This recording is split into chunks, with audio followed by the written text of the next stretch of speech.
नमस्कार दोस्तों, Excel academy पर आप सभी का स्वागत है। आज हम एक ऐसे टॉपिक पर बात करेंगे जो हमेशा से विवादों में रहा है। अभी हाल में भी इससे जुड़ी एक याचिका माननीय उच्चतम न्यायालय ने खारिज की है। तो आइए सबसे पहले वीडियो की रूपरेखा को समझ लेते हैं। तो इसमें सबसे पहली चीज हम लोग जानेंगे कि खबर क्या है, और ये मामला बेसिकली ईवीएम से जुड़ा है। तो ईवीएम क्या है, कैसे काम करती है, और इससे रिलेटेड जो अन्य प्रमुख बिंदु हैं उन पर हम लोग चर्चा करेंगे। और इसके साथ ही साथ हम लोग इसमें जानेंगे कि जैसा आप जानते हैं कि आजकल ईवीएम के साथ वीवीपैट का भी इस्तेमाल होने लगा है, तो हम वीवीपैट के बारे में भी जानेंगे। और चुनाव संपन्न कराने की जो जिम्मेदारी होती है वो चुनाव आयोग की होती है। तो ऐसे में सबसे इम्पोर्टेंट पॉइंट जो रहेगा वो हम लोग जानेंगे कि भारत का निर्वाचन आयोग क्या है और उसके कार्य क्या है, या फिर उसकी शक्तियां, जो भी आप कहना चाहें, एवं उसकी किन आधारों पर आलोचना की जाती है, हम लोग इसको डील करेंगे। तो आइए सबसे पहले खबर देख लेते हैं। सुप्रीम कोर्ट ने शुक्रवार को एक राजनीतिक दल की उस याचिका को खारिज कर दिया जिसमें दावा किया गया था कि इलेक्ट्रॉनिक वोटिंग मशीन अर्थात ईवीएम कुछ कंपनियों द्वारा नियंत्रित थी, न कि चुनाव आयोग द्वारा। उच्चतम न्यायालय ने कहा, अदालत ऐसी जगह नहीं है जहां हर कोई सिर्फ कुछ लोक प्रसिद्धि पाने के लिए चला आए। शीर्ष अदालत ने कहा कि जन प्रतिनिधित्व अधिनियम 1951 के तहत चुनाव प्रक्रिया की निगरानी चुनाव आयोग अर्थात इलेक्शन कमीशन करता है, और ईवीएम का इस्तेमाल दशकों से चुनाव में किया जा रहा है। अब आइए जान लेते हैं कि ईवीएम क्या है। ईवीएम या इलेक्ट्रॉनिक वोटिंग मशीन का इस्तेमाल आपकी पहचान बताए बिना वोट डालने के लिए किया जाता है। इसका उपयोग भारतीय आम और राज्य चुनावों में किया जाता है। इसने भारत में स्थानीय, राज्य और आम अर्थात संसदीय चुनावों में कागजी मतपत्रों की जगह ली है। जैसा कि आप जानते हैं कि पहले बैलेट पेपर का इस्तेमाल किया जाता था, तो ईवीएम के आने के बाद अब कागजी मतपत्र अर्थात बैलेट पेपर को हटा दिया गया है। सिर्फ स्थानीय या जो नगर पालिका के चुनाव वगैरह हैं उनमें हम लोग आज भी बैलेट पेपर का इस्तेमाल करते हैं। आइए अब जानते हैं कि मशीन काम कैसे करती है। ईवीएम के बेसिकली दो भाग होते हैं, एक होता है कंट्रोल यूनिट और एक होती है आपकी बैलेटिंग यूनिट, मतदान इकाई जिसको कहते हैं, जो 5 मीटर केबल तार से जुड़ी हुई होती है। कंट्रोल यूनिट चुनाव आयोग द्वारा नियुक्त मतदान अधिकारी के पास होती है, और बैलेटिंग यूनिट मतदान कक्ष में होती है, जिसमें मतदाता अपने पसंद के उम्मीदवार के नाम और प्रतीक के सामने बटन दबाकर गुप्त रूप से मतदान करने के लिए प्रवेश करता है। कंट्रोल यूनिट जो होती है उसे ईवीएम का ब्रेन कहा जाता है। मतदान अधिकारी द्वारा बैलेट बटन दबाने के बाद ही बैलेटिंग यूनिट को चालू किया जाता है। ईवीएम कंट्रोल यूनिट में लगी 6 वोल्ट की एकल क्षारीय बैटरी पर चलती है, और यहाँ तक कि उन क्षेत्रों में भी इसका इस्तेमाल किया जा सकता है जहाँ पर बिजली नहीं। साथ ही साथ इसमें किसी प्रकार का खतरा भी नहीं होता है। ईवीएम अगर लाइट से ऑपरेट की जा रही है तो किसी को करंट लग जाए, इस तरीके की भी कोई समस्या हमको देखने को नहीं मिलती। अब आइए जान लेते हैं एक प्रीलिम्स का जो फैक्ट है कि चुनाव में पहली बार ईवीएम का इस्तेमाल कब किया गया था। ईवीएम का उपयोग 1982 के केरल विधानसभा चुनाव में शुरू हुआ था। इससे पहले केवल बैलेट पेपर और बैलेट बॉक्स की अनुमति थी। अब आइए इसके बारे में जानते हैं कि इसका उत्पादन और डिजाइन कौन करता है। तो केवल 2 भारतीय पीएसयूज हैं जो ईवीएम मशीन का निर्माण करते हैं। इसमें पहला है आपका भारत इलेक्ट्रॉनिक्स लिमिटेड BEL, और दूसरा है electronics corporation of India limited CIEL। इसका एक गुप्त सोर्स होता है जिसका कोड केवल कुछ ही इंजीनियरों के लिए उपलब्ध होता है, और कारखाने में काम करने वाले जो अदर इंजीनियर्स हैं उनको मशीन के निर्वाचन क्षेत्र के अनुसार तैनाती के बारे में कोई जानकारी उपलब्ध नहीं होती है। आइए आगे बढ़ते हैं, इसकी तैनाती और परिवहन के बारे में जानते हैं। ईवीएम को उचित सुरक्षा के बीच ले जाया जाता है। नकदी को वांछित गंतव्य तक पहुंचाते समय इसकी तुलना आरबीआई से की जा सकती है कि जैसे आरबीआई किसी बैंक को अगर कैश पहुंचा रहा है तो जिस लेवल की सुरक्षा आरबीआई प्रोवाइड कराता है, सेम उसी टाइप की व्यवस्था जो है ईवीएम की तैनाती में भी की जाती है। मशीनों को फैक्ट्री से सीधे जिला प्रशासन को भेजा जाता है ताकि छेड़छाड़ से बचा जा सके। वहां इसे जिला निर्वाचन अधिकारी के कार्यालय में स्ट्रांग रूम में रखा जाता है। स्ट्रांग रूम का मतलब वही हुआ कि यहाँ पर सुरक्षा व्यवस्था चाक चौबंद होगी। BEL या ECIAL के इंजीनियर राजनीतिक दलों के प्रतिनिधियों के सामने मशीन को पेश करने से पहले उसकी जांच करते हैं। हॉल के अंदर कोई मोबाइल फोन या कैमरा ले जाने की अनुमति नहीं होती है, और प्रवेश भी प्रतिबंधित होता है। फैक्ट्री खराब ईवीएम मशीनों को वापस ले लेती है। इतना ही नहीं, राजनीतिक दलों के प्रतिनिधियों द्वारा 5% ईवीएम का उपयोग करके यादृच्छिक रूप से नकली मतदान भी किया जाता है। सत्र के दौरान 2 बार कंप्यूटरीकृत रैंडमाइजेशन भी किया जाता है।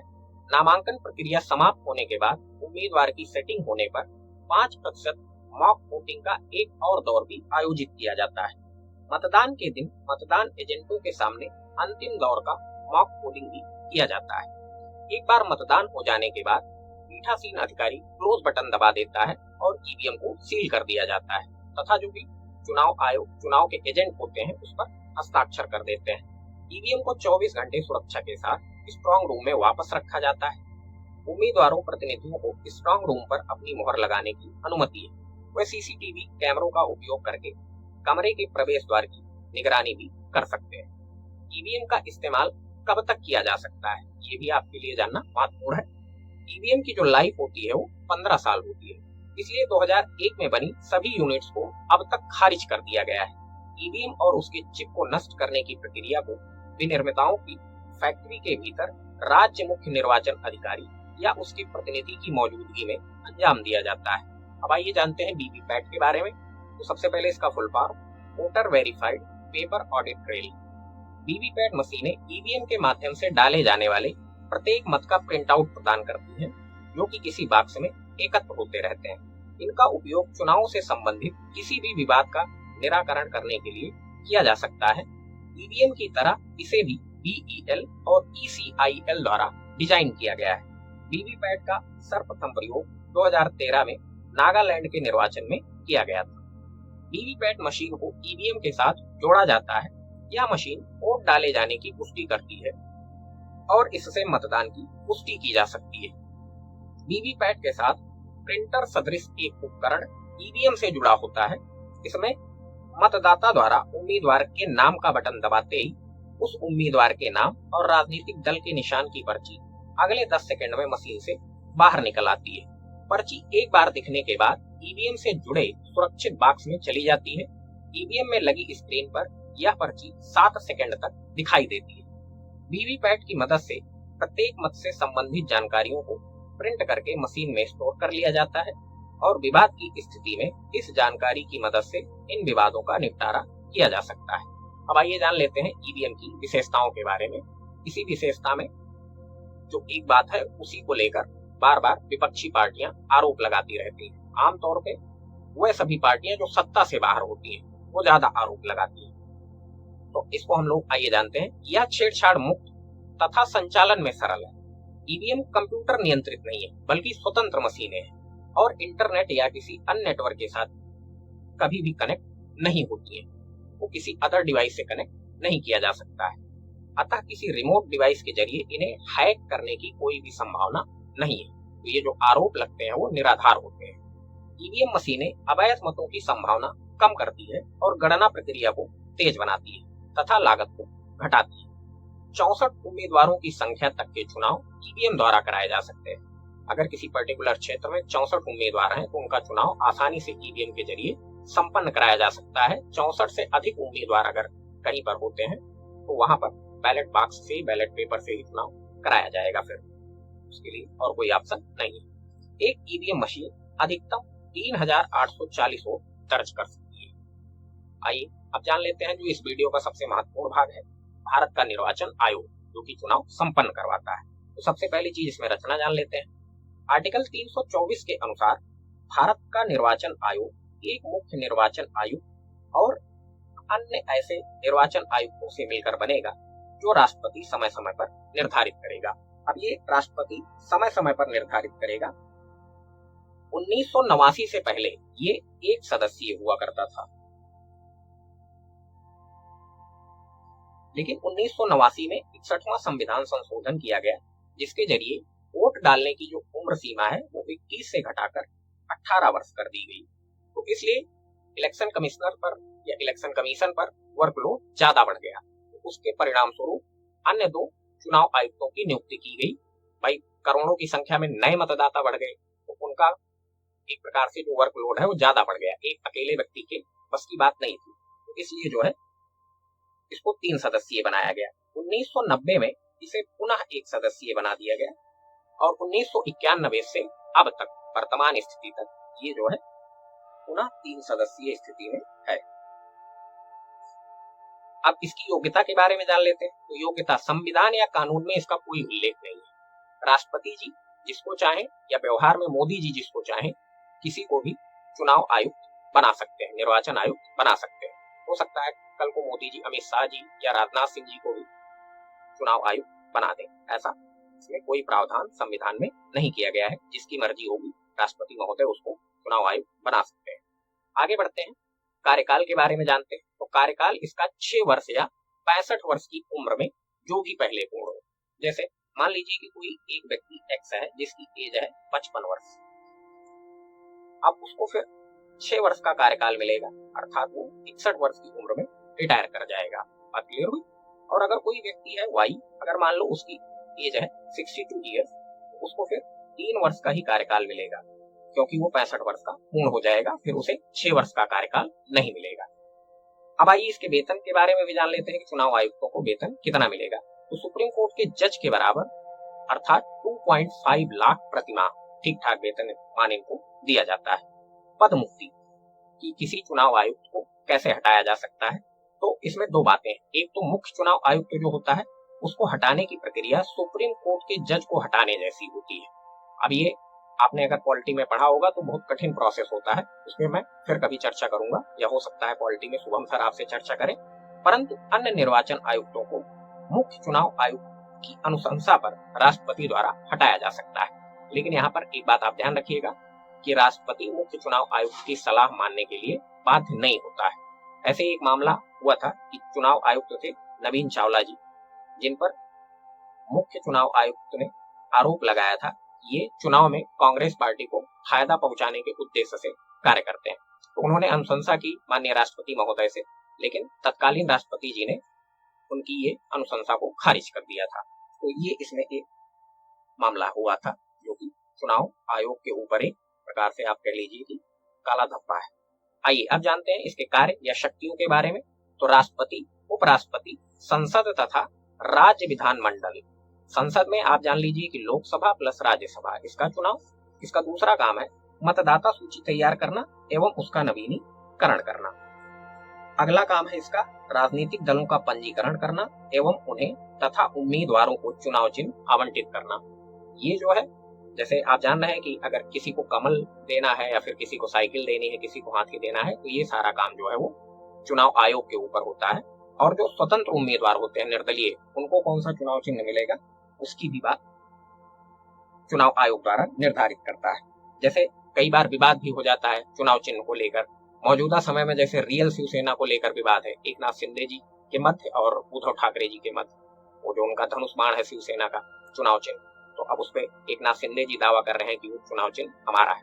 तो वो फैसला भी चुनाव आयोग ही करेगा, ठीक है। और इससे पहले भी जो है कि पूर्व में अखिलेश यादव जी और मुलायम सिंह जी के भी बीच जो है विवाद हुआ था समाजवादी पार्टी के चुनाव चिन्ह को लेकर के। चलिए आगे देखते हैं।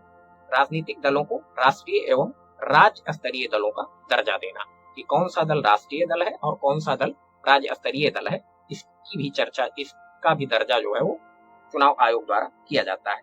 अब इसमें 2 चीजें हैं, एक तो कि राष्ट्रीय दल कौन से हो सकते हैं और दूसरा है राज्य स्तरीय दल कौन से होते हैं। तो राष्ट्रीय दल की बात मैं पहले आपसे कर लेता हूं। राष्ट्रीय दल में कई सारे शर्तें हैं। जैसे एक है कि लोकसभा या विधानसभा के चुनाव में किन्हीं 4 राज्यों में कम से कम 6% मत प्राप्त करना। एक क्राइटेरिया तो ये है कि अगर कोई दल, उसको अगर राष्ट्रीय दल बनना है तो लोकसभा या विधानसभा के 4 राज्यों में उसे कम से कम कितने प्रतिशत मत प्राप्त करना है, 6%। एवं, तो इसके लिए मैं प्लस लगा देता हूं, लोकसभा की एक या अधिक राज्यों में एटलीस्ट 4 सीटें जीतना, कम से कम 4 सीटें जीतना। या फिर इसका अगला क्राइटेरिया है कि लोकसभा की 2% सीटें, 2% सीटें का मतलब नियर अबाउट कितना हो गया, 11 सीटें 3 राज्यों से जीतना है। तो एक क्राइटेरिया ये हो गया। या फिर कम से कम 4 राज्यों में राज्य स्तरीय दल का दर्जा उसे प्राप्त हो तो उस दल को राष्ट्रीय दल माना जाएगा। अब अगली चीज है कि राज्य स्तरीय दल, तो इसका क्या क्राइटेरिया है? इसका क्राइटेरिया है कि लोकसभा या विधानसभा के चुनाव में राज्य में 6% वोट प्राप्त करना एवं लोकसभा की 1 तथा विधानसभा की 2 सीटें जीतना, उसको फिर राज्य स्तरीय दल का दर्जा दे दिया जाएगा। अगली चीज है हमारी कि यदि विधानसभा की 3% सीटें या 3 सीटें जो भी अधिक हो। अब इसका मतलब क्या हुआ? जैसे मान लीजिए कि यूपी में कुल विधानसभा की 403 सीटें हैं, तो अब अगर इसका 3% हम लोग निकाल रहे हैं तो नियर अबाउट कितना आ जाएगा? 12% आ जाएगा। तो यहाँ पर 3 सीटें जीतने से काम नहीं चलेगा। लेकिन अब अरुणाचल प्रदेश का मान लो हम लोग एग्जाम्पल लेते हैं। अरुणाचल प्रदेश में क्या है मामला, तो आइए देखते हैं। अरुणाचल प्रदेश में आप जानते होंगे कि कुल मिलाकर 60 सीट है। अब अगर 60 सीट का 3% हम लोग निकालेंगे तो ये कितना आ जाएगा? 1.8 या नियर अबाउट। इसको अगर हम सिग्निफिकेंट नंबर्स में देखें तो ये 2 सीट। तो यहाँ 2 सीट से काम नहीं चलेगा। यहाँ पर अगर अरुणाचल प्रदेश में किसी को भी राज्य स्तरीय दल का दर्जा देना है तो उसके लिए 3 सीटें न्यूनतम जीतना अनिवार्य होगा। मुझे उम्मीद है ये 2 कॉन्सेप्ट आपको समझ में आ गए होंगे। अगली चीज है कि चुनाव क्षेत्रों का परिसीमन करना। सीमन आयोग द्वारा किसी भी चुनाव क्षेत्र का परिसीमन वो चुनाव आयोग द्वारा किया जाता है। अगली इसकी जो कार्य शक्तियां हैं, किसी सांसद या विधायक की अयोग्यता के बारे में राष्ट्रपति या राज्यपाल को सलाह देना। जैसे आप जानते हैं कि अलग अलग क्राइटेरिया निर्धारित किए गए हैं हमारे विधायक और सांसद महोदय के लिए। भारत का नागरिक होना चाहिए, पागल या दिवालिया नहीं होना चाहिए। मान लीजिए कि किसी व्यक्ति ने चुनाव लड़ा और वो चुनाव जीतकर संसद में पहुंच गया, अब कुछ समय बाद वो जो है मेंटल अनस्टेबल हो गया, तो फिर उसकी मेडिकल रिपोर्ट वगैरह वो सब चेक करने का कार्य चुनाव आयोग करेगा। उसके आधार पर उनको मतलब आयोग घोषित कर देगा। और यहाँ पर एक बात आप ध्यान रखिएगा कि जब वो राष्ट्रपति या राज्यपाल महोदय को अपनी ये सलाह देगा तो फिर राष्ट्रपति उसकी सलाह मानने के लिए बाध्य होगा, हटाने के लिए बाध्य नहीं है। लेकिन अगर किसी सांसद या विधायक को जो है आयोग घोषित किया जा रहा है चुनाव आयोग के जरिए, तो फिर राष्ट्रपति या राज्यपाल महोदय उसकी सलाह मानने के लिए बाध्य होगा। अगला इसमें इसका जो कार्य है कि स्वतंत्र एवं निष्पक्ष चुनाव के लिए आचार संहिता लागू करना। आचार संहिता पर अगर आप चाहेंगे तो मैं एक डेडिकेटेड वीडियो बना दूंगा। फिलहाल आगे देखते हैं। अब ये जानते हैं कि चुनाव आयोग की आलोचना किस आधार पर की जा सकती है। तो पहली चीज है नियुक्ति जो है वो कार्यपालिका के हाथों में। जैसे मैंने बताया व्यवहार में मोदी जी जिसको चाहे वो चुनाव आयोग बना सकते हैं। अगला काम है अवकाश प्राप्त करने के बाद लाभ का पद ग्रहण करने पर इस पर कोई रोक नहीं है, एक कूलिंग ऑफ व्यवस्था हो सकती है।